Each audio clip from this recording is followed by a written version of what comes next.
chills. Number 3, Vice hires a hitman. The deep web has a host of advertisements for all kinds of services, including hitmen for hire. These anonymous online figures claim to be willing and able to locate anyone in the world and do them in for the right price with no questions asked. In 2012, one of the reporters from Vice was able to get in touch with an alleged contract killer to get a better feel for the deep web assassination process. Using encrypted emails, the reporter pretends to be the wife of an abusive ex-husband. She claims to want to have him killed so that she can gain full custody over their child. The killer does not make any judgments and simply says that he would be happy to help. He asks for money up front using bitcoins, which is the anonymous deep web currency of choice. Once a proper price is negotiated, the hitman next asks for a photograph of the target and the last known address. They talk about special requirements, which is a code word for either torture or any special circumstances under which the victim is supposed to die. The hitman says he can get results within 2 weeks. Vice decides to end the conversation then and there. Fortunately, the reporter used a picture of a deceased family member along with a fake address, so no one could really be harmed. They never did find out who they were speaking to. This report is just one of the many hitman services the deep web supposedly offers. Unfriendly Solution was another alleged hitman organization that was run by someone who claims to have been a hitman for 7 years. It was shut down in 2014, though it remains unclear if this was by the site's owner or the FBI. Other strange deep web hitman websites include the quote-unquote Charity for Donald Trump Assassination, which is allegedly accepting anonymous Bitcoin donations to kill the notorious presidential candidate. Perhaps one of the most infamous deep web hitman organizations ever was the Bisa Mafia, which claimed to be able to murder or otherwise severely injure any target on Earth with no delay. When the website was recently hacked, 38 different customers and 3,000 personal messages from a professional-sounding company were leaked to the public. One of the messages from a customer requests that the target gets beat up badly so there will be no bruises and some blood, but don't do anything else. Another simply says, "I want her dead," and goes on to discuss the price. The owner of the Bisa Mafia has released an official statement declaring that the website was fake. Whenever someone contacts them for a hit, the admin says they send all of the information straight to the local police department for review. However, many people believe that this is just a cover-up story, and that the Bisa Mafia was a legitimate murder for hire service. Others still believe that the Bisa Mafia is completely unstoppable and undoubtedly continues to operate to this very day. Either way, if this website was to be believed at all, then the way they recruit new hitmen is by having them commit a crime on video and submit it for the Mafia to review and approve of. Here's a video circulating on the internet of an alleged hitman applying to the website by setting fire to a car. The note in the beginning gives the website's address and some other information.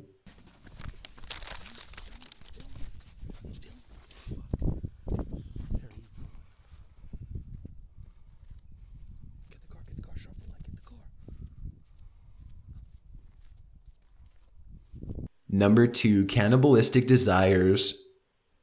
Most people want to find someone that they can have children and grow old together with, but Armin Maives had a version of love that was much different.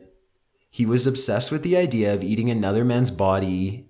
In 2001, the German could not contain himself anymore and took to the deep web to fulfill his darkest desires. He found an online forum morbidly named the Cannibal Cafe that seemed perfect to satisfy his urges. Although the disclaimer at the top of the website made it clear that the Cannibal Cafe was for fantasies involving consenting adults only, Armin was absolutely serious when he posted a short blurb outlining his particular tastes. It read, "Looking for a well-built 18 to 30-year-old to be slaughtered and then consumed." Imagine Armin's surprise when his inbox was instantly flooded with eager responses. He later estimates that as many as 200 different people replied back, all of them happily agreeing to be murdered and eaten. Figuring out who was serious and who was role-playing was a long and arduous process. It took Armin months to interview and sort out potential recruits. As you could expect, most of the replies were from people who wanted to act out an imaginary scenario online, but he narrowed it down to one single person in particular. Burned Brandeis had typed a short but intimate response on the Cannibal Cafe forums that instantly caught Armin's attention. "I am 36 years old," he wrote, 175 centimeters and weight 72 kilograms. He then added, "I hope you are really serious about it because I really want it." The two began messaging each other, and soon they had fallen in love with a passion and hunger that only two people with a fetish for cannibalism could share.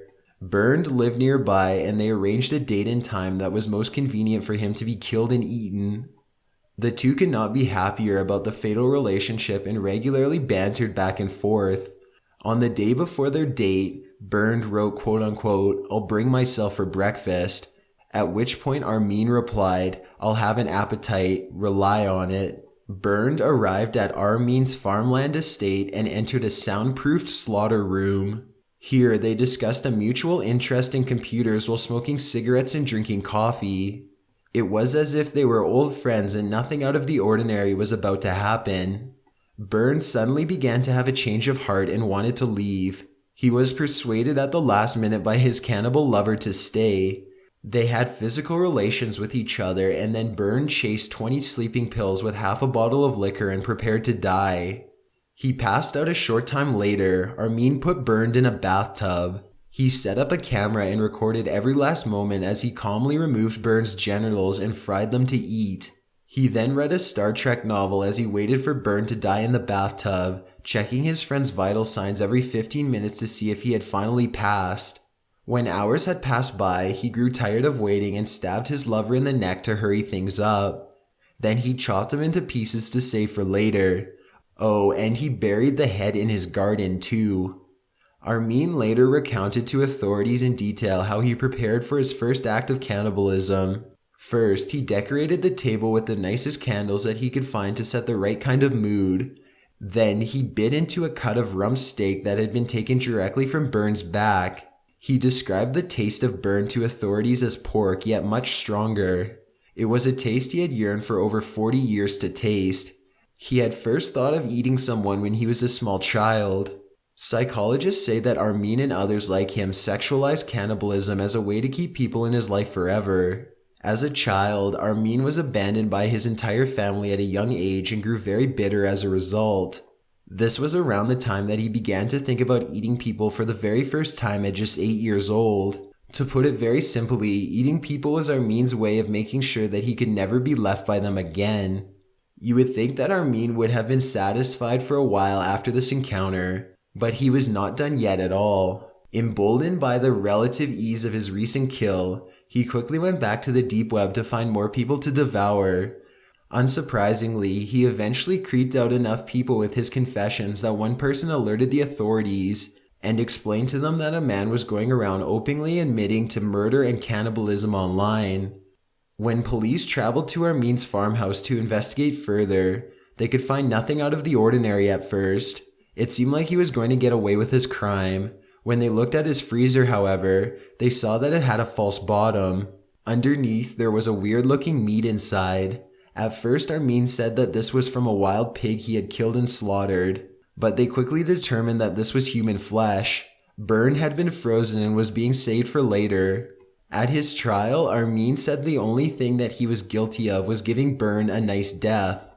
In fact, since they were both consenting to do this, Armin argued that no murder had taken place at all. This was a mercy killing instead, his lawyers argued. They had Burned on tape giving consent to be killed right up until the very last minute. His victim, if he could be called that, appeared at ease the entire time. A judge reluctantly agreed that this was technically not murder under the current laws, but rather simply a case where two lunatics accidentally discovered each other and followed through with a sick plan. Still, Armin was sentenced to a mere 8.5 years in prison at first. Later, he was put on a retrial and given a life sentence. Although this story happened 15 years ago, there are still plenty of websites centered around cannibalism. Some of them are how-to guides for preparing bodies to eat, and others offer advice for disposing of non-edible parts. Only one can imagine how many people actually put the advice to good use, and how many more Armins there are out there in the deep web looking to meet their Burned. One last thing, in an ironic twist, news outlets have since reported that the cannibal has allegedly gone vegetarian.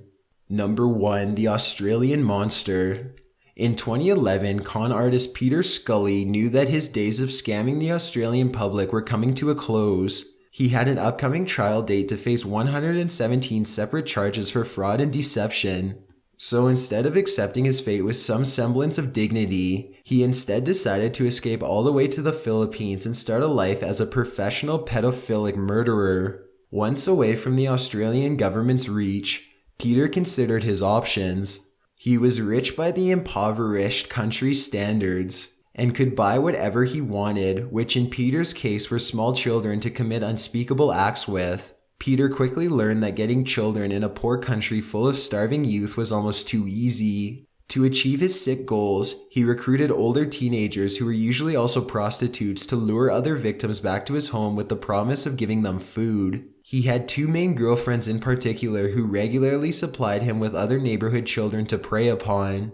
Sometimes desperate parents would even knowingly give their children to him, but only with the understanding that he would provide them with food, shelter, and education that they themselves could not afford to provide.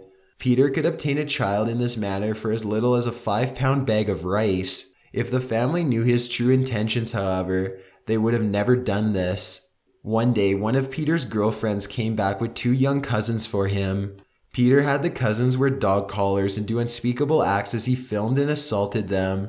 His girlfriend covered their faces with a pillow while they screamed.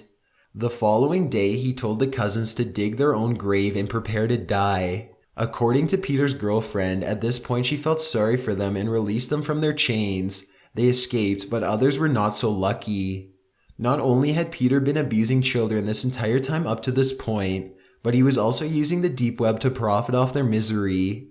He had made a members-only website to share a series of custom videos and distribute them throughout Europe and both North and South America. Anonymous Bitcoin transactions were used to do this. It is also believed that he used live feeds of kidnapped children to take orders from pedophiles from all around the world and do as they instructed. These shows were also recorded and sold. As these horrifying videos made their way around the deep web, authorities were so angered that they formed an international task force specifically designed to identify Peter and take him down. Peter's face was always blurred and his girlfriend wore a mask, but one detective was able to recognize Peter's Australian accent. They now had a country of origin for their suspect. It was their first clue in identifying the man responsible for these videos and taking him down once and for all. Dutch police were able to identify 8 children in the videos as well as the country that it was made from.